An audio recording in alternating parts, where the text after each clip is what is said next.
Bonjour à tous, très heureux de vous retrouver à Charles King Radio pour une nouvelle édition, une édition avec un programme assez varié puisqu'on ira en Angleterre parler de la 22e journée de Premier League et de cette belle affiche entre Tottenham et Liverpool. On ira également en Italie parler de la 19e journée de Serie A et de ce match nul entre l'Inter Milan et l'Atalanta Bergame. Et on terminera l'émission par un petit débat sur la Supercoupe d'Espagne en attendant la finale de ce soir entre l'Atlético et le Real. Est-ce que cette édition 2020 organisée en Arabie Saoudite est une réussite?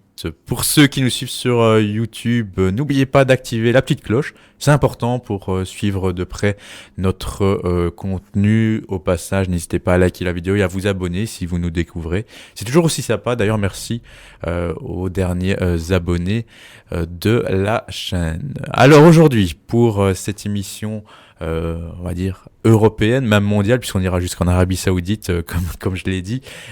Bruno, bonjour Bruno, comment ça va? Est-ce que tu as passé un bon week-end? Salut David, j'ai passé un excellent week-end, surtout une très très bonne soirée de Serie A, avec une affiche qui a vraiment répondu aux attentes et une Lazio encore exceptionnelle dans les dernières minutes. Robin, bonjour Robin, comment ça va? Bonjour à tous, ça va très bien. Et puis un excellent week-end aussi avec une affiche digne d'une finale de Ligue des Champions. Ah oui, c'était de Ligue des Champions. Bon. Et Lionel, bonjour Lionel, comment ça va? Bonjour, ouais, ça va. Comme Bruno l'a dit, un beau match aussi en Serie A, un match à rebondissement, ça m'a bien plu. Allez, on va commencer avec l'Angleterre et Tottenham-Liverpool. Donc les Reds se sont imposés pour la 13e fois consécutive sur la pelouse de Tottenham 0-1. La compo de Tottenham en 4-4-2, Tanganga, Alderweireld, Sanchez, Rose, Gazzaniga dans les buts, Eriksen Wings, Son, Aurier, couloir droit, Dele Alli, Lucas. Là, Lionel, il a dû bricoler, Mourinho. Ah oui, il a mis donc il a lancé Tanganga, le jeune Spurs de 20 ans, qui n'a pas fait du tout une mauvaise rencontre, et il a permis à Aurier de monter d'un cran. Aurier qui avait vraiment un double rôle, se porter vers l'avant et aussi seconder Tanganga pour autant tenir Robertson que Mané. Donc on rappelle sur les blessures. Oui, de nombreuses blessures aussi dans le milieu, avec Ndombele qui est blessé, Sissoko qui est blessé au moins 4 mois, Kane qui est aussi blessé au moins 4 mois. Donc, difficile de bricoler. Nombreux manquements. Et aussi, il a relancé Rose en défense, qui n'avait plus joué depuis le mois d'octobre. Ouais. On a aussi Eriksen qui est sur le départ, donc, annoncé à l'Inter. C'était une compo vraiment inédite et bricolée, comme je le dis, de Mourinho. Il n'y a pas beaucoup de choix, il a fait avec ce qu'il avait. Celle de Liverpool, Alisson, Alexander Arnold, Joe Gomez, Van Dijk, Robertson, Henderson en 6, Oxlade, Chamberlain, Wijnaldum, Mané, Firmino, Salah. La compo, Robin, s'affiche en 4-3-3, même si le système parfois varie en 4-2-3-1, mais on retrouve à chaque fois les mêmes joueurs. Voilà, c'est ça. Et puis il faut juste souligner la blessure de Fabinho, qui devrait bientôt revenir normalement. Et Milner également qui est blessé, ce qui explique ce milieu, Anderson, Wijnaldum et Oxlade, Chamberlain qui revient petit à petit. Allez, on va passer au petit débrief du match, puis il y aura quand même un petit débat sur les deux équipes. Une première mi-temps où finalement elle commence sur les chapeaux de roue, j'ai envie de dire, Lionel, avec Liverpool sur une mauvaise relance de Rose, lancée en profondeur. Firmino va aller chercher le poteau, mais globalement, au-delà de cette occasion, la première mi-temps, Liverpool s'est installé dans le camp de Tottenham. Tottenham, mis à part sur des longs ballons, n'arrivait pas du tout à sortir. Ouais, mais je pense que c'était voulu par Mourinho, qui avait donc mis une défense à 4 voire 5 avec Aurier. Aurier, on savait, il se repliait parfois pour aider Tanganga. Mais c'était surtout pour faire une doublure et essayer de contrer Robertson et Mané sur les flancs. Donc c'était voulu qu'il joue très bas, qui laisse les possibilités à Liverpool. De toute façon, il savait qu'il n'avait pas les armes pour se lancer dans un combat dans le milieu. Donc, c'était voulu de jouer très bas et essayer de partir en contre. Donc, j'ai envie de dire, dès la deuxième minute de jeu, ça aurait déjà pu être 0-1 avec un sauvetage sur la ligne de Tanganga et après une balle qui touche le poteau. Mais on a remarqué aussi que, quand même, Tottenham a eu des possibilités en contre, avec Moura en première mi-temps et aussi Dele Alli à un moment. Mais ils ont aussi laissé beaucoup d'occasions à Liverpool, donc à marquer le 1-0, mais qui aurait pu aussi mettre un deuxième. Ouais. Donc, Ouais, parce qu'il y a quand même ce poteau, il y a une tête de Van Dijk, et puis on sentait quand même que le but allait arriver. Le Tottenham était ouais, assiégé, Mhm. même si, comme tu dis, même le jeune, à l'image du jeune, il arrivait à se débrouiller. Ouais, ils étaient quand même présents sur l'homme, mais le but, je trouve qu'il est évitable. Et Robin.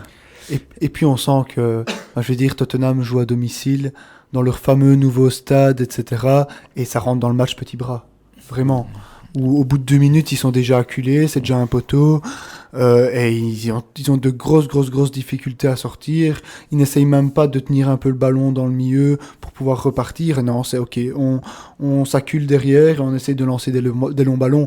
Je trouve que pour une équipe comme Tottenham, jouer à domicile et directement rentrer dans une posture de je m'accule derrière et j'essaye de repartir en contre. Ça, c'est la philosophie de C'est, Mourinho sur hier. Hein. Ben voilà, c'est une philosophie qui pour le moment n'apporte pas encore ses fruits, donc on verra. Mais pour Après, l'instant, on va en débattre, de toute façon, de Tottenham. Pour le match et ce but qu'on sentait arriver, Bruno, un but quand même évitable, tu ne trouves pas? Oui, un but évitable, mais on le sentait vraiment arriver. Et puis quand on voit le nombre de joueurs de Liverpool, c'est ce qui est dans la surface, c'est ce qui explique un peu la passivité des défenseurs de Tottenham, parce que il y a Henderson, Firmino, Salah. Il y a tellement de possibilités en retrait, en profondeur. On sait que de loin, Henderson a une frappe aussi importante. Donc, je veux dire, c'est un but qu'on sentait, arriver. Et puis surtout, et là j'en reviens à ce que je dis quand il rentre dans le match petit bras, etc., c'est en fait sur le goal, ok, on pourra discuter, la rentrée n'était pas pour Liverpool, etc., mais quoi qu'il en soit, après sur l'effet de jeu, Anderson gagne son duel sur Dele Alli. Et Alderweireld dégage mal. Voilà, c'est ça. Ouais. Et donc, en fait, c'est toute une série, soit de duels, soit de petits événements. De petites erreurs qui font que, hop, le 1-0 de Liverpool arrive. Et ça, il n'y a rien à dire. Donc, on peut très bien avoir une philosophie où, ok, on recule, on est plutôt la défense, on s'assied sur une assise défensive pour repartir en contre. Mais quoi qu'il en soit, ils ne gagnent quand même pas leur duel et ils sont pas premiers au ballon. Donc ça prouve quand même qu'il y a quelque chose qui la mayonnaise n'est pas en train de prendre. Ils n'entrent pas dans ce match avec le couteau entre les dents. Pourtant, je vais dire, ils ont été battus par Liverpool en finale de Ligue des Champions, etc. Je crois qu'ils avaient quand même une belle revanche à prendre mais on sent qu'il n'y a pas de réveil dans cette équipe de Tottenham. En fait. Je pense que tu oublies quand même quelque chose, c'est que tu joues contre la meilleure équipe d'Europe, qui est invaincue en championnat cette saison.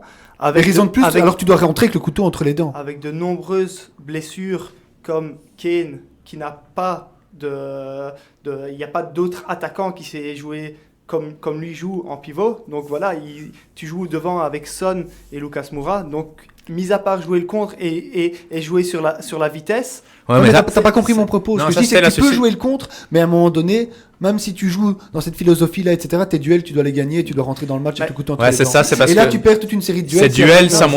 Ces duels, même si t'as des blessures, tu dois les gagner. Voilà, tous les joueurs savent rentrer dans la première mi-temps, par exemple, Tanganga, avant le beau contrôle de Firmino et qui marque, il a gagné tous ses duels sur Mané. Donc dire ça c'est incorrect, parce que si tu regardes le goal, il vient d'une rentrée où Aurier gagne son duel sur Mané et là c'est Aurier qui gagne le duel, hein, et on donne la rentrée à Liverpool alors que c'est rentré pour Tottenham. Mais très bien, que fait le VAR?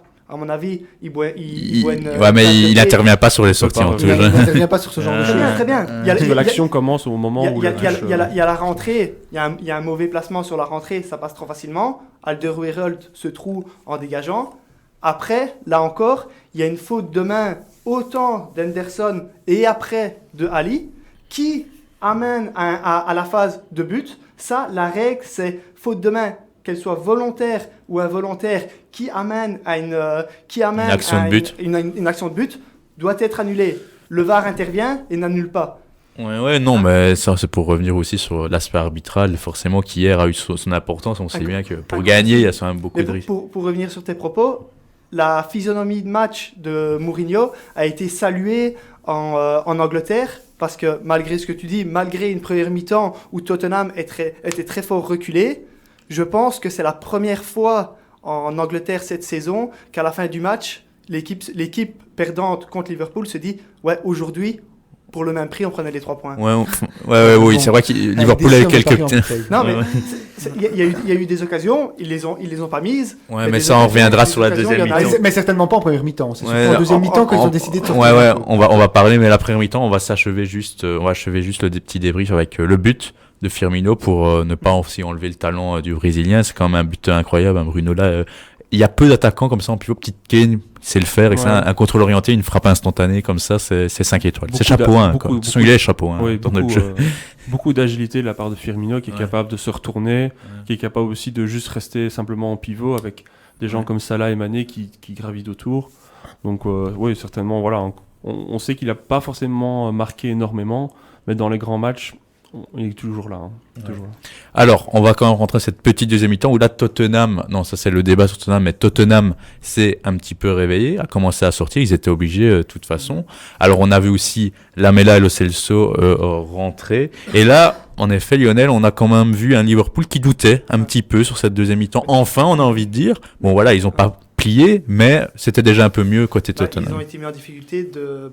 Allez, ici, Tottenham repassait vraiment à un 4-4-2 classique, avec Rose qui sort, Tanganga qui reprend le back, et Aurier qui baisse, qui baisse d'un cran. La sortie d'Eriksen aussi qui a fait beaucoup. Et un peu sifflé sur une partie du public. Les supporters de Tottenham le veulent partir. Voilà, il a fait son temps, je pense que l'histoire d'amour est finie. Donc, et la montée de Lo Celso et Lamela qui a fait énormément de bien. Ouais. Et voilà, Tottenham s'est créé des occasions, aurait pu en marquer 1, aurait pu en marquer 2, aurait même pu en marquer 3, avec une grosse occasion de Lo Celso en fin de match. Ouais, mais dans le dernier quart d'heure, il y a 2 grosses occasions, donc il y a Wijnaldum suite à un beau pressing de Tottenham qui perd le ballon, et là Son est décalé, mais je pense qu'il peut faire mieux. À City l'an passé, il a fait beaucoup mieux. Et puis dans la foulée, il y a ce fameux centre d'Aurier. Je waouh, c'est Alexander Arnold qui a centré. Non, c'est Aurier. Voilà, on se demande encore comment il l'a pas mis, même si c'est pas facile de redresser, mais c'était plus facile de la mettre. Tout le monde avait célébré Mourinho. Ouais. Donc voilà, on a quand même 2 grosses occasions, et là, si tu les mets pas contre Liverpool, je suis désolé, tu peux pas espérer prendre au moins un point si tu mets pas tes occasions contre la meilleure équipe du monde. Mais j'ai envie de dire, le match est resté ouvert aussi grâce à Liverpool qui n'a pas mis le deuxième en premier temps. Ouais. Donc à partir de ce moment-là, dans le football, on sait toujours si tu tues pas le match, souvent tu te fais punir derrière, et normalement ils auraient dû être punis si Tottenham n'avait pas manqué d'efficacité. Et la grosse différence entre la première et la deuxième mi-temps, pour moi, c'est la propreté des sorties de balles de Tottenham. On a vraiment vu beaucoup moins de déchets et vraiment une mise en place quand on repart vers l'avant qui est beaucoup plus structurée, où chacun est bien à son poste, et donc du coup, quand on joue sur toute la longueur, on peut faire des passes plus correctes puisqu'on a plus d'espace, et ça a changé pas mal de choses. Comme tu dis, tu le mets bien en avant, c'est les relances. Juste pour donner un chiffre, Rose en première mi-temps avait réussi une passe. Une passe, mais c'est hallucinant. Et voilà, obligé de le sortir en deuxième. Et je pense que ce sera, j'espère, un de ces derniers matchs. Mais comme tu dis, franchement, oui, les sorties étaient beaucoup plus propres. Parce qu'on on en a déjà vu beaucoup des matchs comme ça où on a une équipe qui domine, l'autre équipe qui joue plus derrière. Et ce qui fait la différence, c'est un peu ce qu'a fait Naples à Liverpool, c'est la qualité de sortie. Si tu es capable de ressortir un peu, de gérer le ballon, tu peux souffler, un peu reprendre tes positions. Si tu n'es pas capable de le faire, et surtout si on joue le contre. Si on joue le contre, il faut une sortie propre pour être capable d'amener le ballon dans le camp adverse pour jouer le contre. Si on n'est pas capable de sortir correctement avec justesse, c'est impossible. En première mi-temps, j'ai l'impression que c'est pas possible, même pas pour revenir sur le match, mais globalement, quand tu affrontes Liverpool sur la première mi-temps, au pressing, ils sont tellement frais, les joueurs, ils sont tellement là. Au premier ballon, comme tu dis, Alderweireld rate son duel, Dele Alli n'est pas là au premier, mais j'ai l'impression que c'est tout le temps Liverpool qui est là sur le premier ballon, tellement qu'ils sont vifs, que les joueurs sont explosifs, et que donc sur une première mi-temps, à paraître étouffé contre un système pareil, et espérer que tu n'encaisses pas trop, je vois pas ce que tu peux faire. Bon, qui a les armes pour contrer ce genre d'équipe? Les meilleures équipes avec les meilleurs joueurs, peut-être Barcelone qui sait sortir proprement, ils l'ont fait. Une équipe en Angleterre l'a fait cette année-ci. Laquelle Ouais. C'est les seuls qui menaient et qui ont fini. Et ils avaient bien joué en plus ce jour-là. Pour gagner contre Liverpool, tu dois être une équipe de contre ou une équipe qui joue très bien le contre. Donc pour moi, j'en vois quelques en Europe. United qui ne joue que comme ça, avec la vitesse de leurs attaquants, que ce soit Martial, Rashford. Ce n'est que sur le contre. Il y en a une deuxième qui leur pose souvent des soucis, c'est Naples. Naples, Ouais. c'est joué très rapidement en reconversion offensive. Et j'en vois une troisième, ça peut être le Real. Ouais, mais Le Real Madrid. je pense qu'on reviendra avec le débat. Vont-ils finir la saison invincible? Certes, en Angleterre, on pourra un peu dévier sur l'Europe, comme d'habitude. Allez, le petit débat sur Tottenham. Tottenham est donc 8e à 9 points de Chelsea, de la 4e place. Donc on peut vraiment se poser la question maintenant, est-ce qu'ils vont atteindre le top 4? Il reste certes 17 matchs, mais bon, le premier tour est terminé. Robin, toi, tu as une opinion bien tranchée dessus ou alors t'hésites encore? J'ai une opinion qui est bien tranchée, c'est qu'ils vont avoir de grosses difficultés. Je dis pas qu'ils vont pas l'atteindre. Ils sont à 9 points, c'est Ils ça vont que je avoir dis. de 9 points, il faut quand même grosses lancer le débat parce que c'est Et quand même beaucoup. S'ils étaient à 9 points, mais qu'ils étaient dans une spirale positive, on se dit que c'est possible. Mais là, si je vais citer les derniers résultats de Tottenham sur ce dernier mois, c'est une victoire à Wolverhampton. Donc ça, c'était assez encourageux. Wolverhampton qui est quand même une belle équipe. Ouais, à la 90e, on s'en souvient. Voilà. Là. Ouais. Puis, défaite à domicile contre Chelsea 0-2. Le match qu'ils ne devaient pas perdre pour pouvoir se relancer pour le top 4. C'était contre le deuxième gros après Donc, United. battu 0-2. Puis ils se déplacent, ils reçoivent Brighton, ils gagnent 2-1. Donc on se dit, ok, la machine est relancée. Ouais. Puis ils vont à Norwich, ils font 2-2. Contre-performance, contre le dernier de Premier League. Et puis ils se déplacent à Southampton, qui est également une équipe de bas de classement. Ils sont battus 1-0. Oui, ils sont en forme. Ils sont battus quand même. Et Et Kane se blesse à Southampton. Ouais. Puis déplacement en FA Cup à Middlesbrough. Ils font 1-1 dans la douleur avec une équipe qui était une équipe A alignée. Il n'avait pas le choix. Et hier, contre Liverpool, ils ont joué 45 minutes. Il y a eu 45 pauvres premières minutes et 45 minutes encourageantes. Ouais. Mais quoi qu'il en soit, sur leurs 4 derniers résultats, on est sur 2 défaites, 2 matchs nuls. En sachant qu'il y a Southampton, Norwich, Middlesbrough, Liverpool. Donc le bilan est catastrophique. Ouais. On sent que la mayonnaise a vraiment du mal à prendre avec Mourinho. Mourinho qui avait quand même cité en février on fera peur. Donc je crois qu'il pensait vraiment donner une bonne spirale à son équipe. Et là, il lui reste encore 18 jours pour se mettre au niveau. Mais ça me paraît très très... Au-delà de ça, c'est la 3e défaite contre 3 grands clubs après... à United 2-1 avec un très grand Rashford, on s'en souvient, à domicile contre Chelsea 0-2 et aujourd'hui, non plutôt hier soir, 0-1 contre Liverpool. Donc là contre le top 6, il a pris 0 points sur 9. Mais il n'arrive, et ça c'est criant, que ce soit Pochettino auparavant ou Mourinho, Tottenham a toujours de grosses difficultés à jouer les gros du top 6 et à prendre des points en championnat contre les gros du top 6. Ils ont toujours de grosses difficultés. Donc, et là, de nouveau, c'est la même chose. Et j'en reviens encore au fait qu'ils n'entrent pas dans les matchs avec le couteau entre les dents, etc. Donc, pour une équipe... Il y a beaucoup de suffisance. Ça, c'est le point de vue... Oui, chacun son point de vue. Mais... comptable. Ouais.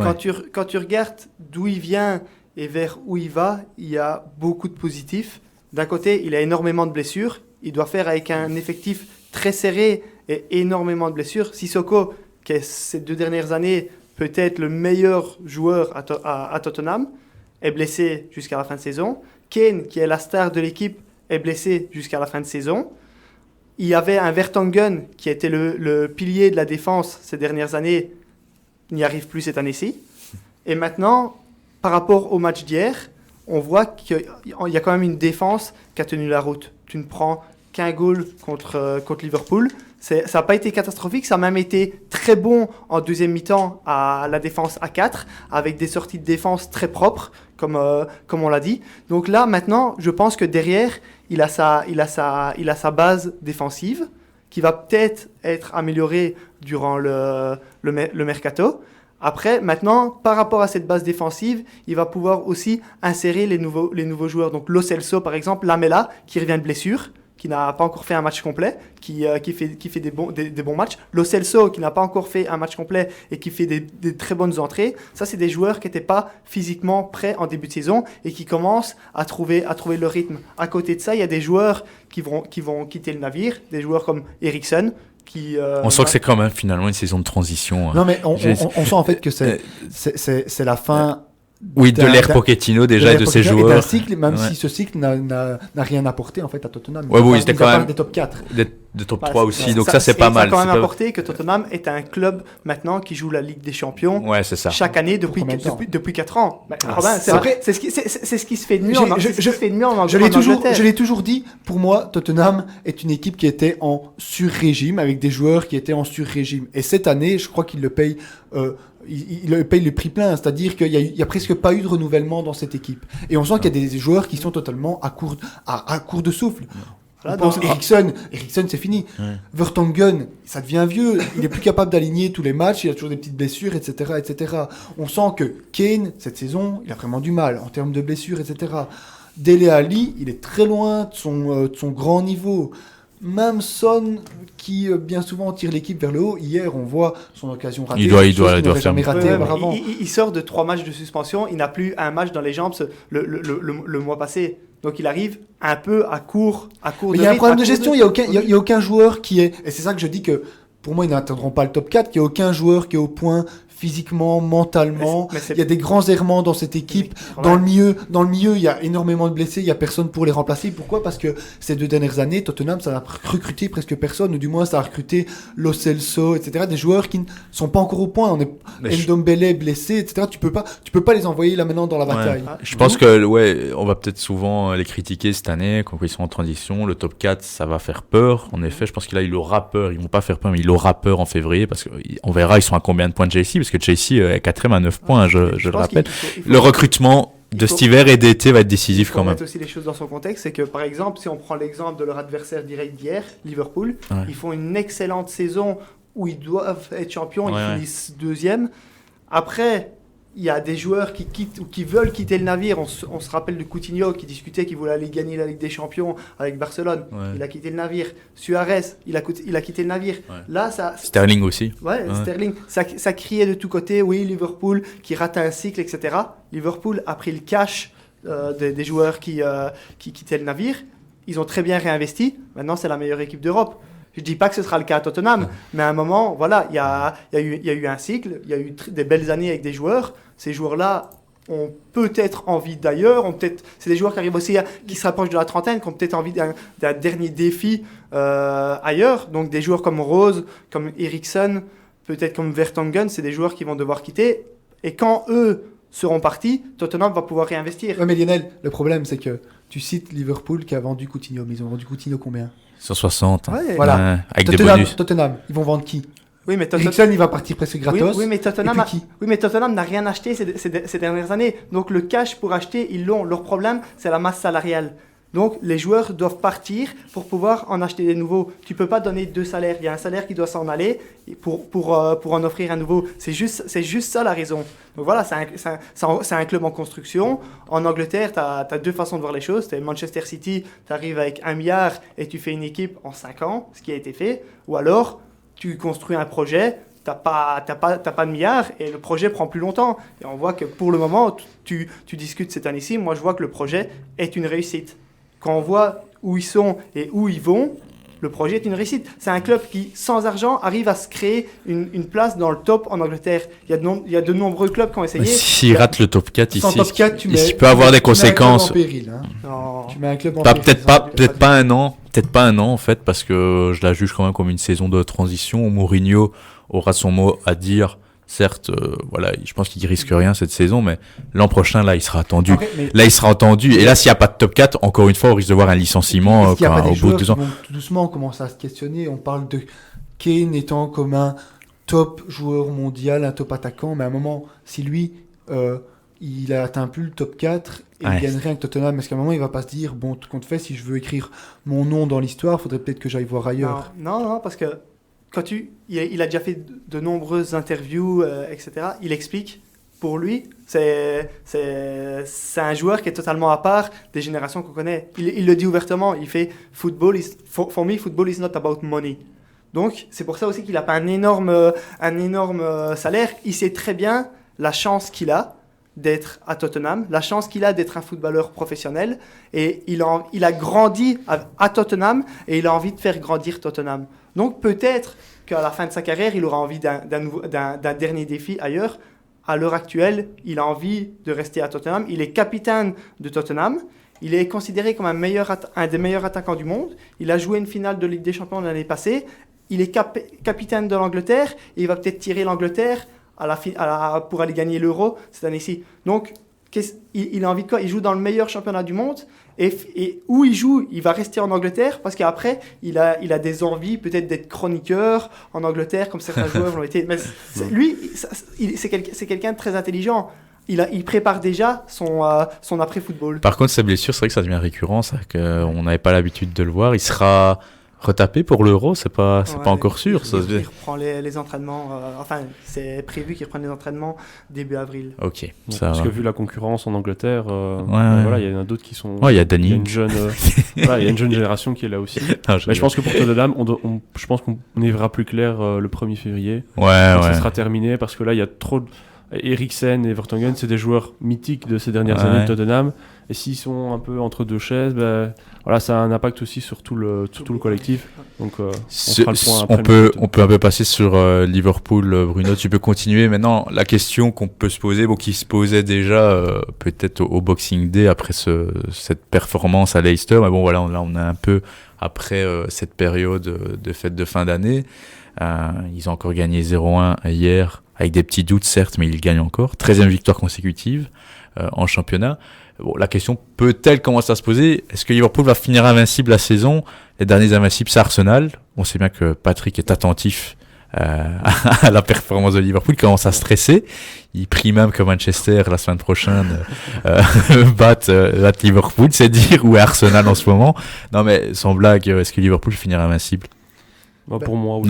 Bruno à côté. Pour moi, c'est tout à fait envisageable. Surtout que on voit que en Cup, ils ont la possibilité de jouer totalement une deuxième équipe, voire une équipe parfois presque espoir. Ouais, ils ont éliminé Everton avec une équipe quasiment espoir. Ils prennent pas de goal non plus, alors qu'il n'y avait pas Van Dijk, il n'y avait pas Lovren, il n'y avait pas tous les grands joueurs en défense de Liverpool. Donc pourquoi pas, s'ils sont capables de le faire avec l'équipe B, c'est qu'il y a vraiment un système qui est mis en jeu. Il reste 17 matchs en championnat pour être invincible.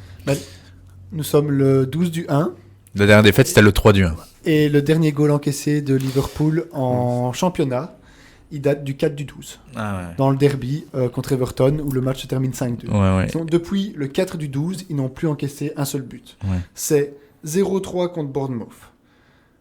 C'est 2-0 contre Watford. C'est 0-4 contre Liverpool. Contre Leicester. À Leicester. Sauf si eux-mêmes se battent, c'est la seule. 2-0 contre Sheffield. 1-0 en FA Cup contre Everton. Et là, 0-1 contre... Et la dernière défaite, c'est le 3 janvier 2019 à City 2.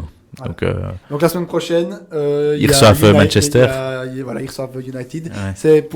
United est une des équipes qui peut, je pense, avec leur capacité de jouer en contre, comme ils l'avaient fait contre Manchester City, qui peut peut-être les mettre en difficulté, mais après Liverpool est très fort et ils peuvent être invincibles et Patrick peut trembler. Donc invincible ou pas, Lionel? T'as ton opinion? C'est difficile, il y a eu aussi... il y a un argument aussi parce que j'ai analysé le calendrier, je me suis dit, je vais aller regarder aux alentours des 8e de finale, ils reçoivent qui pour voir s'ils vont faire tourner. Bon, ils jouent à Norwich avant le match aller à l'Atlético, et avant le match retour, même si je crois qu'au match aller ça sera plié, mais avant le match retour, ils jouent Bournemouth à domicile, donc voilà, c'est même pas là, je crois, qu'ils pourraient être en danger. Après, le calendrier va s'enchaîner avec les quarts de finale, la FA Cup. Peut-être sur le retour, parce qu'ils reçoivent l'Atlético le 11 mars. Ouais, mais avant, ils reçoivent Bournemouth, c'est... Ouais, mais le 14, ils vont à Everton. Ouais. Peut-être dans la foulée, peut-être le derby, mais voilà. Ouais, ça m'étonnerait, franchement. Faut voir, parce qu'on voit, il y a des semaines où, comme le match à Leicester... rien à dire, ils gagnent haut la main. Le noyau surtout, c'est ça le noyau. Comme dit, ils peuvent faire tourner. Il y a encore Fabinho qui fait de revenir de blessure. On n'a pas vu de différence là ou pas là. Il y a Oxlade qui revient et n'oubliez pas Naby Keita s'il vous plaît, qui est quand même super fort aussi. Il y a Milner qui est encore là, le vétéran de Liverpool. Et il y a Wijnaldum, il y a Henderson. Enfin voilà, c'est le milieu. Je pense tant qu'il y aura un Van Dijk, parce qu'on n'en a pas parlé à ce niveau-là. Van Dijk à ce niveau-là hier, c'est fou comme on le voit coacher sa défense. À un moment, Dele Alli a peut-être une micro-occasion, boum, Van Dijk plonge, il l'a stoppé, mais net, il l'a cassé en deux. Et franchement, tant que Van Dijk sera à ce niveau-là, je vois très mal comment quelqu'un pourrait battre Liverpool sur un match de première. Donc on a vu les équipes les plus armées, United. Bon, moi je reste persuadé quand même que City peut les battre à domicile sur un grand match, ok, parce que c'est les plus talentueux avec Liverpool. Sur l'Europe, même si on a déjà évoqué le débat il y a quelques semaines, vous avez parlé de Naples, mais bon voilà, Naples, je pense pas qu'ils vont rencontrer Liverpool. T'as parlé du Real, pourquoi? Parce que le Real, c'est vrai qu'ici, ils sont dans une bonne dynamique, avec des compos inédites en semaine. On les a vus jouer avec Modric, Isco, Kroos, Valverde, Casemiro. Ça, c'est un milieu ultra puissant, ultra physique. Cette formule-là qui peut marcher contre Liverpool. Qui peut marcher, et surtout la rapidité de leur reconversion offensive. On sait que le Real est une équipe qui peut faire le gros dos. Là, on dépend pas beaucoup d'Hazard, du coup, pour les reconversions offensives. Bale peut-être. Ouais. Et d'autres joueurs. Après, c'est dur à dire parce qu'un match peut partir un peu dans tous les sens. Quand on voit le match qu'il y avait eu entre Liverpool et City, il y a un penalty d'un côté qui n'est pas sifflé. Bon, sur le contre, il y a goal et ça joue un peu sur la physionomie du match. Donc, beaucoup de choses peuvent se passer, mais quand on voit historiquement, le Real avait battu Liverpool en finale de Ligue des Champions il y a 2 ans. Ouais. Donc, je pense qu'ils ont toujours un petit avantage psychologique, le Real, et c'est 2 équipes qui connaissent ça. C'est les 2 meilleures équipes européennes.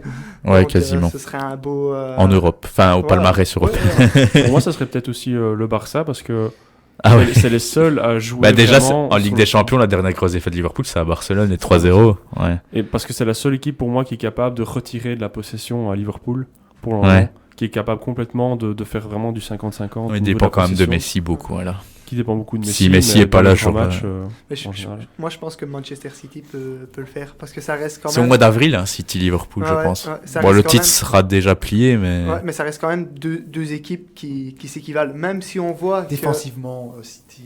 Non, mais tu sais, tu dis défensivement, oui, tu as cité les derniers chiffres de Liverpool qui a pu encaisser depuis 4 ou 5 matchs, depuis le 4 décembre. Mais avant ça, avant le 4 décembre, c'est un clean sheet. Donc, il y a parfois des chiffres à nuancer. Et voilà, faut aussi remettre en contexte qu'il y a Sané qui va peut-être revenir aussi bientôt à City, et qui est un joueur exceptionnel. Ouais. C'est lui qui donne la victoire l'an passé contre Liverpool, le 2-1, c'est lui qui... Moi, je me rappelle le match du Community Shield en début de saison. City l'a gagné. Et pourtant, ça ne veut strictement rien dire. C'est un match du mois d'août. C'est le premier match de l'année. Oui, mais bon, ça ne veut rien dire. Mais c'était le premier match de l'année, mais Liverpool était déjà prêt. Et pourtant, City les a quand même battus. Donc je pense qu'ils ne sont pas imbattables. Ça va être très dur d'aller les battre, mais ils ne sont pas imbattables. Okay. Il y a moyen de... Après, ça fait 2 ans qu'ils tournent très bien. À un moment, je pense aussi que ça va devenir l'équipe à battre. Et c'est l'équipe à battre. Plus le temps passe, plus le fil se tend, quoi. Allez, on va en redébattre de Liverpool durant la saison. Des prochaines questions, je les vois déjà. Vont-ils faire le doublé ou des trucs du genre? Donc voilà. Allez, on reviendra sur les Reds beaucoup plus tard. Le petit classement quand même, comme ça on évoquera ce qui s'est passé un peu durant cette 22e journée de Premier League. Donc Liverpool est toujours premier avec 61 points. Leicester battu hier, Lionel, par le cher Danny Ings pour son 14e but. Ouais, c'est juste je vais dire, il les avait battus 0-9. Ouais, juste avec ce record. Voilà, là c'est une équipe qui avait vraiment le couteau entre les dents. Et voilà, ils ont voulu un peu redorer leur blason, ils l'ont fait à merveille. Et Danny Ings qui a joué à Liverpool, il me semble, une petite saison qui jouait pas, qui a été prêté à Southampton, mais maintenant qu'il est à Southampton, lui il est dans la forme de sa vie, il a 14 buts, je pense, il est égalité avec Rashford et Abraham, c'est quand même une belle surprise, ça, Danny Ings. Une belle surprise, et surtout Southampton qui se retourne très bien, en grande difficulté, et ici on voit que l'entraîneur a vraiment su mettre une philosophie en place, et il tourne très bien pour le moment. C'est clairement le comeback, si on prend toutes les équipes de Premier League, c'est le comeback. Moi je les ai vus jouer à Chelsea, mais en patron, ils sont allés gagner, franchement en patron. Ils prennent beaucoup plus de risques dans leur jeu, et ça paye. Man City joue cet après-midi à Aston Villa en déplacement. Chelsea, comme tu le disais Bruno, a gagné hier enfin, ça faisait longtemps qu'ils ne gagnaient plus à domicile. 3-0 contre Burnley, assez tranquillement aussi, qui finalement solidifie sa 4e place. 5 points d'avance sur Manchester United, Robin, qui s'est imposé trop facilement hier, j'ai envie de dire. Norwich, ils n'ont plus le niveau. Non, Norwich, c'est compliqué. Timo Pukki n'est plus en état de grâce devant, et puis défensivement, c'est quand même un peu léger. Donc c'était une victoire, je vais dire, assez simple pour Manchester United. Mais moi, j'aimerais juste dire un mot sur ce classement. il y a toujours une stat dont on ne prend pas souvent en compte et qui, je trouve... Différence de but. Voilà, la différence de but dans un championnat. Elle est claire hein, ici. Après 22 matchs, on peut commencer à tirer une tendance et on voit très bien que le trio devant avec Liverpool Ils sont au-dessus. Hein. Et puis derrière, on a deux équipes qui pour moi sont en embuscade, c'est Chelsea et Manchester United qui ont une différence de plus 10 et plus 11 respectivement. Et puis derrière, les différences sont pas énormes. On a Sheffield plus 3, Tottenham plus 5. Sheffield qui a gagné à 0 contre voilà, West Ham. On sent qu'il y a quand même un petit gap qui est en train de se faire. Et donc moi je crois que la 4e place va jouer entre Chelsea et United. Petit à petit, ouais. Arsenal, on n'en parle pas parce qu'on les voit jamais Arsenal, à l'écran.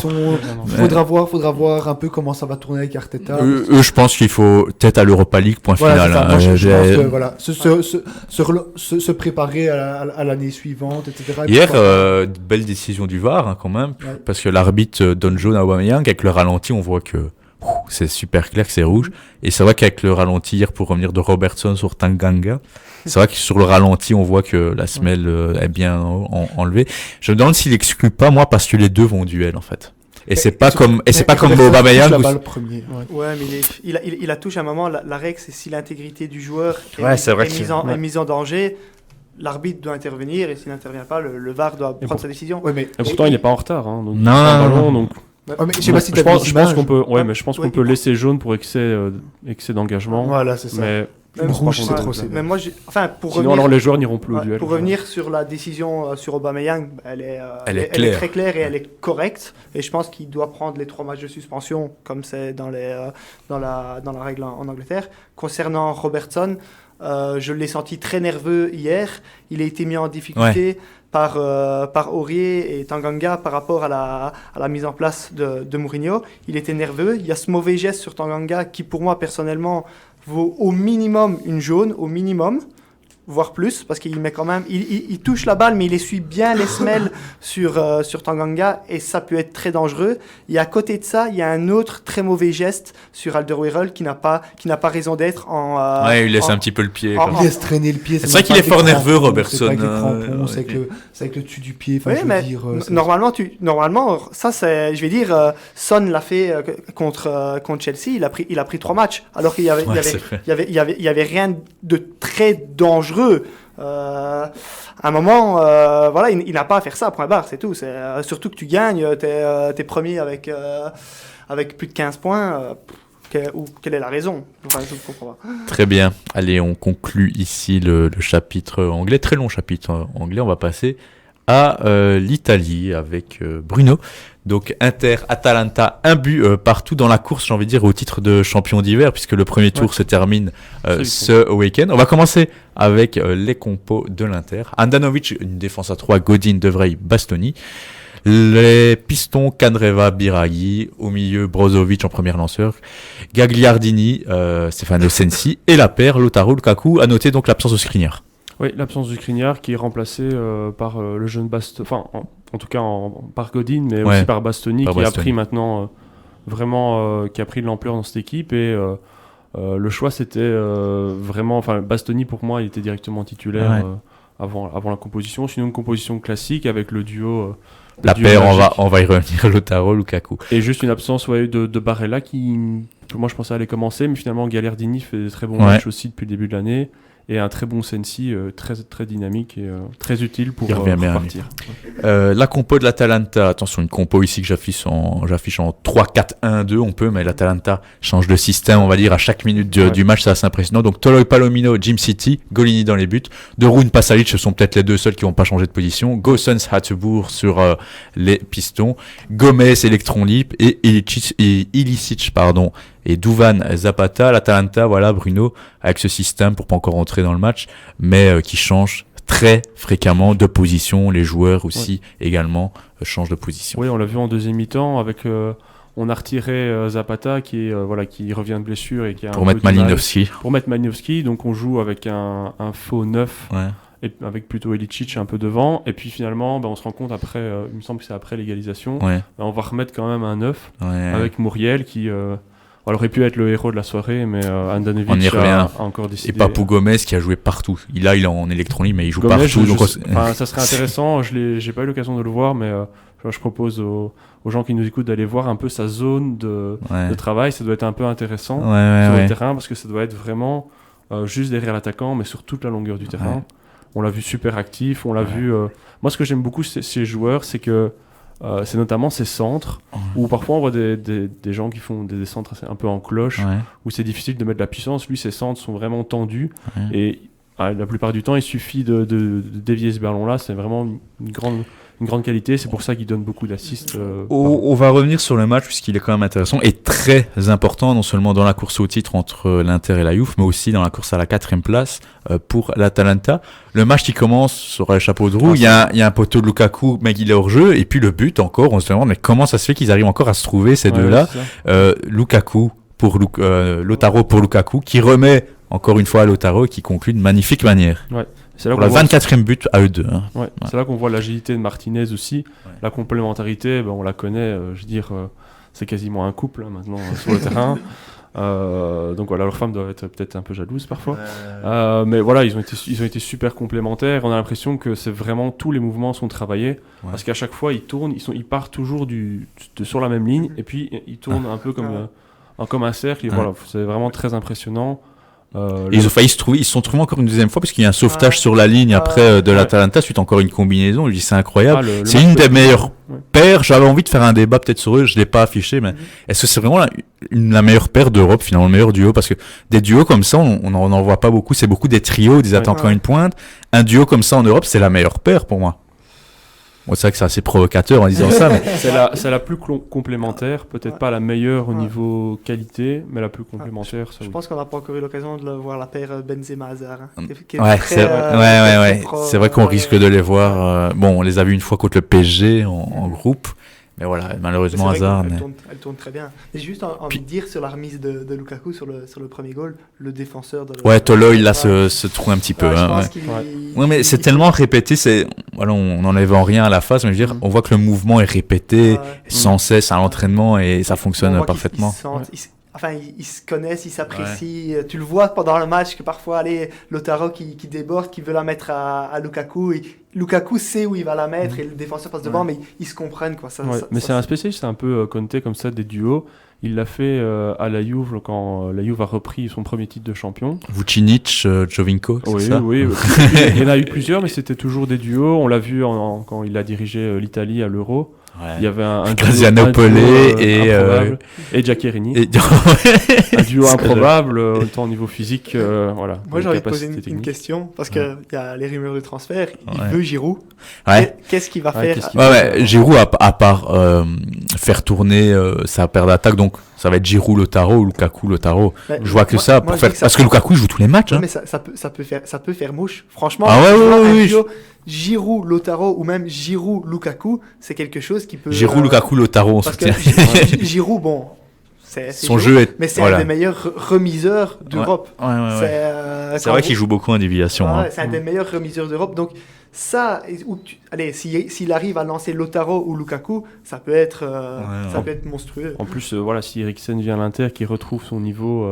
je pense qu'en Italie, ça peut faire mouche aussi, Eriksen. Ça peut... Je sais pas s'il a le profil pour jouer en série.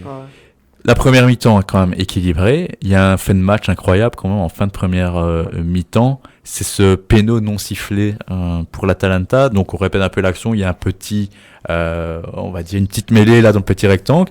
Il y a un défenseur de l'Atalanta qui s'apprête à shotter tout seul à 1 mètre d'Andanovic. Et là, que fait Lautaro ? Il fait une intervention comme on voit au rugby. Il empêche avec sa main le joueur de l'Atalanta d'aller vers le ballon. Ouais, c'est complètement incroyable parce que la première question c'est... le joueur va vraiment vers le but. Andanovic est à terre, il suffit que de la pousser, tout le monde sait le faire, moi aussi je sais le faire. C'est une occasion vraiment énorme. Et comment est-ce qu'on ne peut pas au moins aller voir le VAR sur ce genre de décision ? C'est clair que là je comprends rien. Parce que ça change absolument tout le match. On est un peu avant la mi-temps, on revient 40e minute, c'était. Mais en plus, c'est un peu incompréhensible. On voit que l'arbitre discute, mais on ne sait pas ce qui se dit. Parce que après le match, j'ai été revoir les images et les gens disaient, c'est vrai, il y a un bras, mais il ne l'accroche pas. Mais c'est dur à dire sur les. C'est vraiment dur à dire. Tu vois qu'il retient complètement. Moi, je trouve aussi que ça doit être pénalty. Et carton rouge alors, par conséquent. Bien sûr, carton rouge. Est-ce qu'on applique encore la double sanction en Super Coupe d'Espagne, c'est vrai que Vitolo se fait faucher par Neto Garren Barcelone. Il le dribble. Il y a eu pénalty, carton jaune.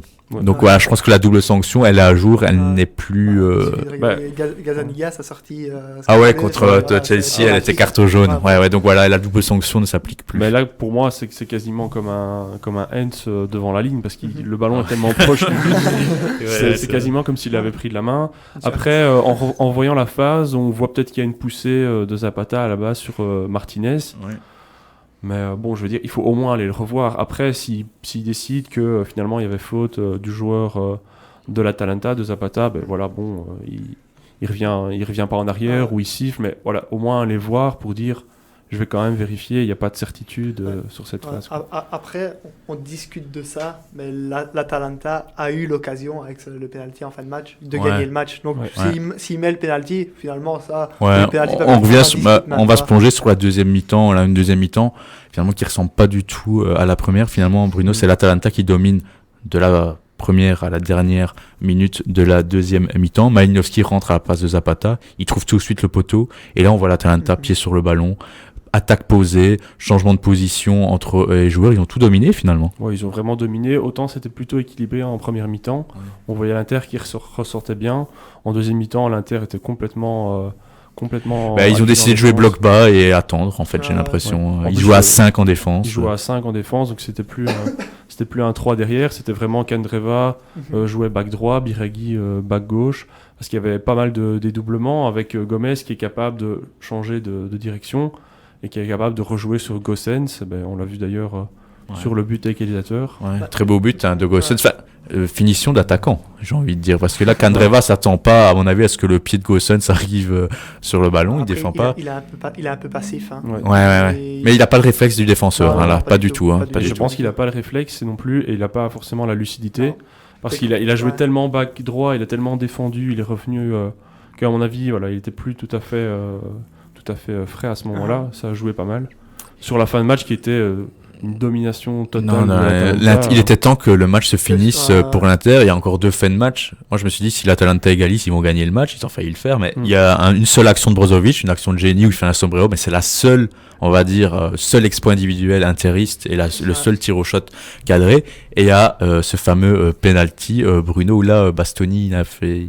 L'inexpérimenté, il pousse Malinowski. Il se fait un peu avoir parce qu'en plus Malinowski est complètement dos au jeu. Donc s'il reste bien sur ses appuis, Malinowski normalement en plus il y a Godin qui était en train de revenir, donc normalement c'est fermé, c'est bouché. Et puis ce penalty arrêté qui est pas si mal tiré en plus. Handanovic a la main très ferme. Il explique pourquoi il était gardien de l'année passée, et pourquoi il est capitaine de l'Inter. C'est un arrêt très décisif dans le cours de la saison, là, non ? C'est peut-être un tournant de la saison, parce que l'Atalanta, on l'a bien senti avec Gasperini à l'interview, à la fin du match. Ouais. Il sent qu'ils sont passés à côté de quelque chose. Et que, gagner, même au niveau psychologique, je pense que... Si l'Atalanta avait pu casser la spirale de l'Inter, c'était peut-être un point clé de. C'est d'où ils ont joué un petit peu à domicile entre nous parce que c'est leur stade de Ligue des Champions, mais c'est un peu le débat que je voulais avoir parce que je les sens un peu un bout de souffle depuis hier. L'Inter, là, il n'y avait aucune solution en deuxième mi-temps. C'est pas la première fois où ils font une bonne première mi-temps et puis s'effondrent. Oui. À Dortmund, c'est incroyable. C'est là où je voulais en venir. C'est quelque chose qui est assez. Ça leur arrive comme ça. Mais est-ce qu'il y a des solutions ? Est-ce que l'Inter Milan peut détrôner à long terme la Juve, donc gagner le Scudetto en fin de saison ? Parce que comme tu dis, il n'y a pas de solution, j'ai l'impression, en deuxième mi-temps. Ça va dépendre des transferts qu'ils vont pouvoir faire. Ils ont peut-être conscience que finalement, je crois qu'il faut du banc. Ils vont avoir besoin de second couteau sur le banc qui vont pouvoir lancer quand ça va pas aller. Alors, on pense à Giroud, on pense à Eriksen. Le bilan est excellent, c'est quand même 46 points sur 57. Ils sont assurés de finir deuxième, ce qui est déjà pas mal pour l'Inter, quand on voit d'où ils viennent. Mais est-ce qu'ils peuvent vraiment, cette année, détrôner la Juve ? Non, au minimum deuxième, parce que si la Juve gagne ce soir, la Juve passe première. Mais... Non, mais je veux dire... À la fin du week-end. À la fin du week-end, c'est ça que je veux dire. Mais la question, c'est est-ce qu'ils peuvent vraiment détrôner la Juve jusqu'en mai ? Le bilan est excellent, mais est-ce que ça sera suffisant ? Parce que la Juve paraît peut-être moins impressionnante en championnat au niveau du toto des points, mais ils sont là, ils sont peut-être premiers. Est-ce que la question se pose ? Pour moi, ça va, encore une fois, ça va dépendre du mercato. Conte presse énormément pour avoir des solutions. On voit un joueur comme Brozovic qui court 12, 13 km par match. Lui, c'est C'est incroyable. incroyable. Il a joué, je pense, toutes les minutes. Je pense Ouais. même pas qu'il soit sorti déjà cette année, en tout cas en championnat. C'est le Pjanic de la Juve. Ouais, c'est un joueur qui court partout, qui est vraiment exceptionnel. Et après, faut mettre aussi les choses, c'est que maintenant l'Inter va jouer l'Europa League. Et j'avais déjà vu des interviews d'entraîneurs. Il joue contre Ludogorets en 16e, j'ai regardé. Ouais, mais j'avais vu des interviews d'entraîneurs, et d'ailleurs de Conte, qui expliquait c'est compliqué quand tu joues l'Europa League le jeudi, parfois un déplacement, tu reviens parfois le jeudi soir ou Dans la nuit de jeudi à vendredi. Voilà, ou le vendredi. Et après, tu as des fois le match le Dimanche midi. Ouais. Donc tactiquement, c'est très compliqué de faire des entraînements tactiques, défensifs, surtout en Italie. On sait qu'il et surtout Conte qui aime bien ça. Et donc, moi, je ne sais pas quel choix il va faire. Est-ce qu'ils vont faire le Alors, choix pour moi, ils doivent pas jouer l'Europa League. Pour moi, les sincèrement. deux, ils ne doivent pas le faire parce que ils vont se tirer une balle dans le pied. Après l'Europa League, à chaque fois on y revient, on dit ouais, voilà, c'est chiant, mais n'oubliez pas que le cadeau Mais c'est au ouvert, bout, hein. c'est certes accès à la Ligue des Champions, mais c'est chapeau 1 au tirage. Et le tirage, excusez-moi, mais l'Inter sur les 2 dernières années, ils avaient plutôt intérêt à être chapeau 1 parce que quand on voit les groupes qui se sont tapés sur les 2 dernières saisons, voilà, c'est important. Donc voilà, 16e, 8e, bah, ça va être encore l'équipe B. À partir des quarts de l'Europa League, on peut penser peut-être aller la C'est gagner. leur objectif numéro 1, c'est le championnat. Ouais, c'est vrai que ça fait tellement Je veux dire, longtemps. s'il doit choisir Ça un fait des 10 deux, ans. je crois qu'il va vraiment bien faire tourner en Europa League, du moins les premiers tours. Il se dit, je passe, tant mieux, je passe pas. Et puis si je vais jusqu'en quart de finale en ayant économisé un peu mon équipe, là je peux peut-être penser à pourquoi pas. Mais le championnat italien reste son objectif numéro 1. Et là en plus qu'il est en bonne position. On va un peu parler de la Juve puisqu'elle est aussi concernée par la question en affichant le classement. Donc comme j'ai dit, l'Inter 46 sur 57, c'est pas mal. La Juve peut reprendre la première place ce soir à l'Olympico puisqu'il se déplace à l'AS Rome. Bruno, j'ai regardé la stat depuis la saison 2013-2014, ils n'ont plus gagné, donc c'est un déplacement assez périlleux là-bas. Rome qui peut, en prenant au moins un point, reprendre sa 4e place. Donc c'est un match, encore une fois, sur 2 tableaux. Ouais, mais la Rome qui est passée vraiment complètement à côté de son match contre le Torino. Oh oui. Pour la reprise. Catastrophique. Ou alors ils dominent plutôt le jeu, ils ont la possession, et puis ils ont 2-3 contre. Le Torino a 2-3 contre. Et derrière, Belotti montre qu'il est un candidat pour jouer l'Euro avec l'Italie. Ouais. Et donc la Roma, c'est une équipe toujours difficile à sentir. Parce on était un peu craintif par rapport à cette équipe au début de saison et finalement on voit qu'ils sont quand même là dans la lutte pour la Ligue des Champions. Quand tu vois la composition d'équipe, le noyau, il y a quand même de très bons joueurs. Il y a un entraîneur espagnol, Fonseca, qui est assez intéressant, qui a un beau profil, qui est très porté sur du jeu très positif. Donc ça c'est intéressant, mais la Rome, c'est un peu comme sur les années précédentes. Ils sont capables de gagner 3-0 contre le Barça en Ligue des Champions, de remonter dans un match... Qui remonte pas le Barça, franchement. Voilà. Ouais, c'est vrai. Il y en a quelques-uns qui l'ont fait. Mais voilà, et puis capable de perdre contre le Torino à domicile. Donc... c'est un match important quand même à suivre donc, pour le titre de champion d'hiver, et même psychologiquement, parce que les supporters torinois cette année... Voilà, c'est pas comme ils sont pas dans un fauteuil comme les autres saisons. Il y a clairement une concurrence.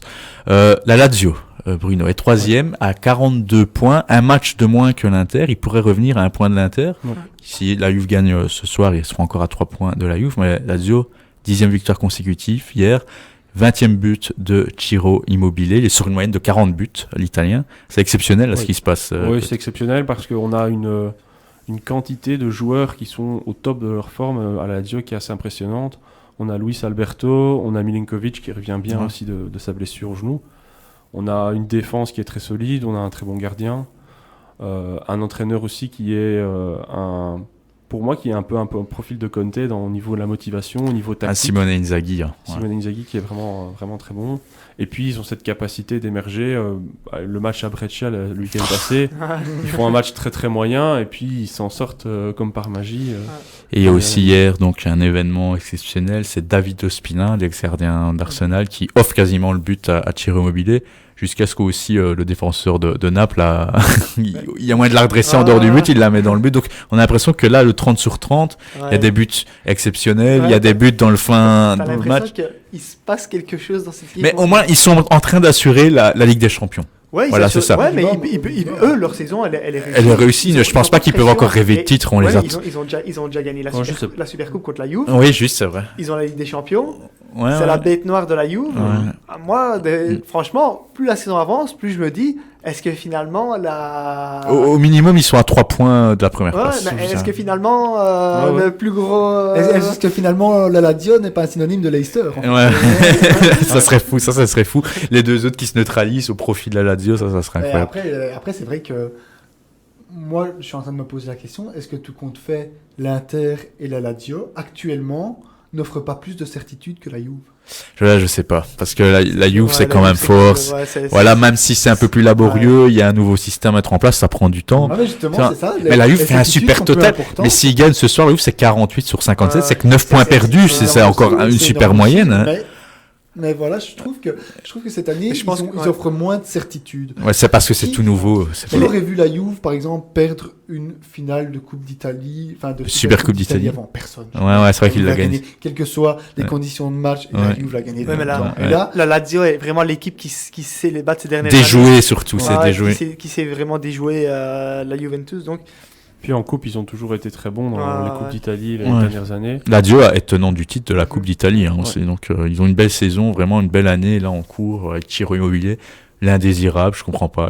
Même Lukaku était un peu indésirable à Manchester United. Et là, ça fonctionne bien. Immobilier passé par Séville, par Dortmund, indésirable. Et là, il explose de nouveau. Voilà, c'est quand même des attaquants qui se retrouvent une deuxième carrière, j'ai envie de dire. après, je crois que c'est peut-être aussi le championnat italien qui leur réussit un peu Qui le mieux. réussissent mieux. Parce qu'il y a toujours un peu, je dis pas que le championnat italien est moins fort, c'est loin de là, Ouais. mais juste que c'est des philosophies différentes, Ouais. des manières de défendre différentes. Et je crois que ça leur convient peut-être un peu Ouais. mieux. Et ils sont plus à l'aise, tout Mhm. compte fait. Bah, à mon avis, Immobilier est certainement plus à l'aise En Serie A. en Italie, en Serie A, etc., que dans des championnats étrangers. Et Lukaku, on voit, il prend encore de la place hier. Voilà, quand les défenseurs d'Atalanta, ils avaient vraiment du mal à le contrer. Il prenait de la place. il a en super confiance. hein. Ouais, aussi. Ouais, Quand on voit son but à Naples, il faut oublier que, Casse la main. lundi, on a oublié que lundi 6 janvier, il y avait une journée en Italie, comme chaque année. Et l'Inter a fait une belle victoire à Naples, 1-3, avec une belle complémentarité encore avec son partenaire, sa femme, Lautaro Martinez. Donc voilà pour le classement. Atalanta 4e, toujours là à la lutte. L'AS Rome 5e qui joue ce soir, donc réception des Turinois. Et Cagliari, voilà, qui est 6e. Ils se sont fait remarquer en début de saison, mais ils sont encore là dans le haut du tableau et à l'écran. Parce que voilà, jusqu'où, on verra. Zlatan a marqué hier. Ouais. Zlatan qui est revenu. 7e Milan, attention. Ouais. Et on a l'impression qu'il n'a pas quitté Milan et qu'il Ouais. est toujours. Toujours Ouais, la même il- célébration, toujours apparemment. la même célébration, évidemment. Et qui est très bien intégré. Et le duo avec Raphaël Leao, Mhm. Ouais. autant au niveau de l'avenue d'Ibra, je me suis dit ça serait un bon point, mais il sera pas aussi décisif. Quand je vois comment il joue avec Raphaël Leao, il Ouais, a il augmenté manque son quelque niveau de chose, jeu ouais. aussi Ouais. par rapport à la première partie de saison, donc ça serait intéressant. Ok, on verra et on clôture ici le chapitre italien. Bien, petit débat pour terminer l'émission sur la Super Coupe d'Espagne. Comme je vous l'ai dit, un nouveau format pour cette édition 2020 jusqu'en 2022, puisque le gouvernement saoudien et la Fédération espagnole a conclu un accord pour les 3 prochaines éditions à hauteur de 120 millions d'euros pour les 3, avec 4 participants, des demi-finales uniques et une finale unique. Comment se sont qualifiées les équipes? C'est simple, c'est les finalistes de la Coupe, donc Barça-Valence, et les 2 équipes les mieux classées, hormis ces finalistes de Coupe, donc l'Atlético qui avait fini 2e et le Real 3e. Les résultats, on les connaît, mais pour les rappeler, le Real s'est imposé aisément 1-3 face à Valence avec de très beaux buts, et l'Atlético, au terme d'un match spectaculaire et incroyable, d'un retournement de situation, s'est imposé 2-3 face au Barça. Alors, on va faire plutôt un débat sur ce nouveau format. On va peut-être inclure ce qui s'est passé dans les matchs, parce que ça fait partie aussi du spectacle et de l'organisation. Lionel, pour toi, est-ce que cette fameuse édition 2020, en Arabie Saoudite, pour la première fois, elle a fait énormément polémique en Espagne, il y a eu d'énormes débats, mais compte tenu de ce qu'on voit, certes, il y a aussi le pays organisateur qui a son mot, mais de ce qu'on a vu sur le terrain, des attitudes des joueurs, est-ce que finalement c'est une édition réussie pour toi? Bah, ça dépend où on se positionne. Si on se positionne financièrement, ouais, c'est une réussite. Ouais. Sportivement, non, c'est pas une réussite. Pourquoi? Parce qu'il y a quand même beaucoup de spectacles là. Ouais, il y a eu du spectacle, mais allez, imaginons un supporter neutre qui suit le foot, mais pas super précisément. Il arrive, il voit Super Coupe finale, Atlético Madrid, Real Madrid. Derby madrilène ce soir, hein, c'est vrai. Ouais. Super, c'est le gagnant du championnat contre le gagnant de la coupe. Ouais. Le Real n'a pas gagné la coupe, le Real n'a pas gagné le championnat, l'Atlético n'a pas gagné la coupe, l'Atlético n'a pas gagné le championnat. Donc, finalement, comment peuvent-ils être là? C'est ce que Valverde a dit en conférence de presse. C'est un peu ça qui me dérange. Avant le match, il a dit moi je comprends pas parce qu'il y a 2 invités ici. C'est censé être un match Coupe Championnat et donc Barça-Valence en fait, qui sont les 2 meilleures équipes espagnoles de l'an passé. Ça n'a pas raison d'être, mis à part ajouter des matchs et attirer de l'audience. C'est le seul but.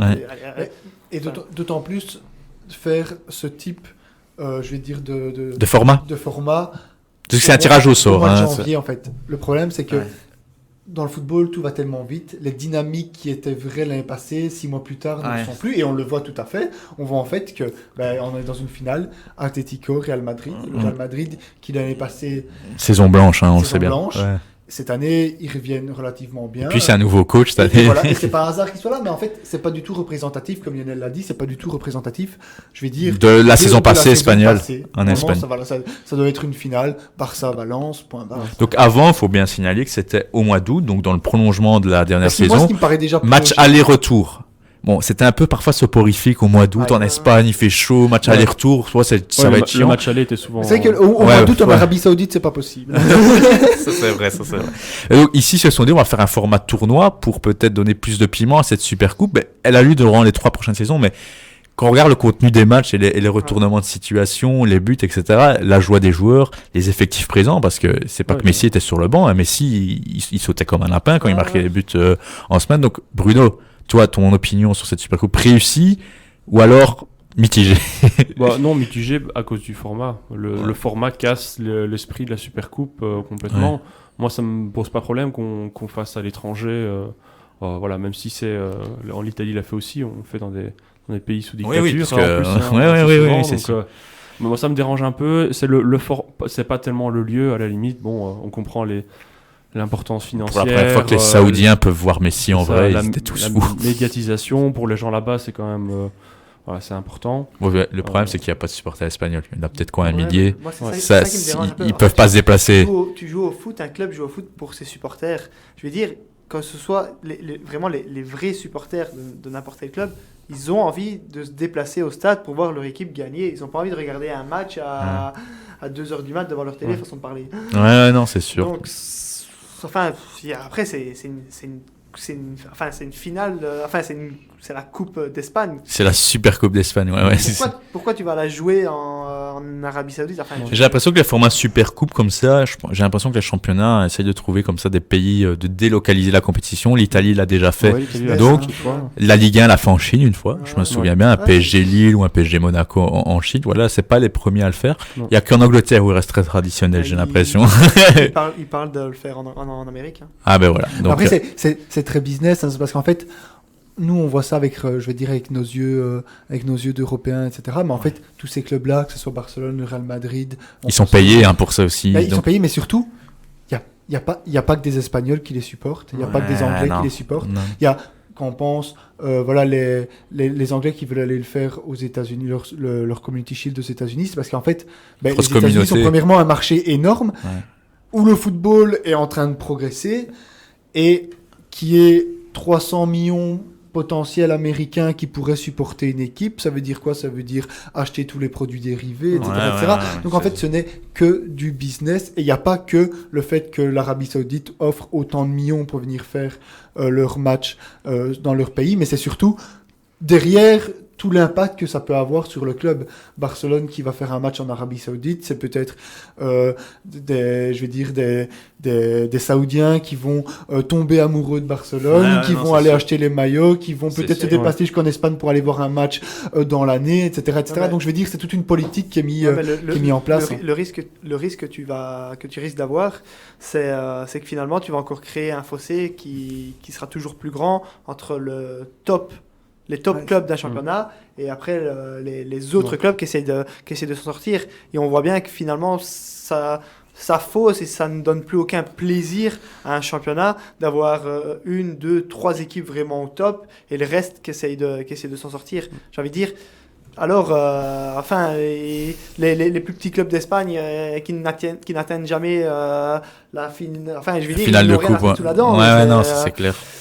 Ouais. Après, moi, je trouve que pourquoi pas jouer à l'étranger parce que donc, moi, je me souviens, là, on était un peu tous sceptiques au niveau italien. De la première finale, il me semble que c'était le Supercoupe Juve Milan. Ouais. On a joué ça à Pékin. Il y avait une ambiance extraordinaire. Le stade olympique était rempli. Et il y a des vrais supporters des clubs italiens, des clubs espagnols, anglais, en Chine, un peu partout. Ouais, dans le non, monde. c'est clair, il y a des Donc, clubs de supporters. Ouais, Mais moi, ce qui me dérange, c'est vraiment ne pas respecter le format pour en profiter encore un peu c'est- plus. C'est ça qui me En gêne fait, vraiment, en fait, quoi. ce qui était espéré, je pense, même si le Real n'avait rien gagné, c'était un classico en finale. Ouais. Je pense que ça aurait été la goutte, enfin non, la cerise sur le gâteau pour les Saoudiens, c'est d'avoir le classico, le match le plus regardé au monde, Ouais. sur cette terre. Et je pense que là, le fait que l'Atlético ait remonté le Barça, ça C'est peut-être le ça a but tiqué. du format, finalement. Ouais, c'est quoi qu'il arrive, même si Barcelone et Real ne gagnent pas, c'est d'avoir un classico là au mois de janvier pour essayer de gagner de l'argent le plus possible. Pour revenir sur la compétition, donc ce soir c'est derby madrilène. L'Atlético a remonté le Barça, encore avec les mêmes soucis. Côté Barça, côté catalan, on parle de Xavi, peut-être pas en janvier, mais d'office en juin. Les problèmes catalans, ils peuvent être réglés avant la Champions League, selon vous? Donc c'est encore la même chose finalement, c'est Piqué, Umtiti qui revient, la défense de Barça catastrophique, même s'il devait gagner le match, 4-5-1. Donc les problèmes catalans vont encore se payer. Donc c'est peut-être la troisième remontada, on va dire très Marquante, ouais. très marquante après Rome, Liverpool. Ici, on s'en fout que c'est la Supercoupe, mais voilà, c'est encore la même manière. Psychologiquement, ça va peser sur eux. je Donc encore en Ligue des Champions, ça sera impossible pour vous qui allez la chercher. pense. Non, impossible. Non, Moi, ben, je pense pas. ouais. Moi, ce qui me paraît bizarre, c'est au niveau de la défense. On a un bon défenseur français, Todibo, et on cherche absolument à s'en Il débarrasser. va être prêté, ouais. Alors qu'il a fait des bons matchs, il est jeune, il est prometteur. Voilà, je trouve un peu la gestion un peu de la défense aussi des backs. On en a Ouais. déjà parlé il y Ouais, a ouais. quelques semaines à Barcelone, qui est vraiment bizarre, surtout qu'ils n'ont pas vraiment l'air de vouloir acheter non plus. Non. Donc Ouais. voilà. Mais c'est surtout que finalement, ils pensent toujours résoudre leurs soucis en achetant toujours meilleure qualité devant. Donc ils ont encore acheté super cher Griezmann, et ils avaient acheté super cher Coutinho finalement qui n'a rien fait. Je sais pas, à un moment, investi un peu derrière. Quoi. Ouais. C'est Ouais, pas mais qu'il- je c'est pas que ça manque de crois défenseurs, qu'on va en reparler durant la saison de toute façon. Mais très bien.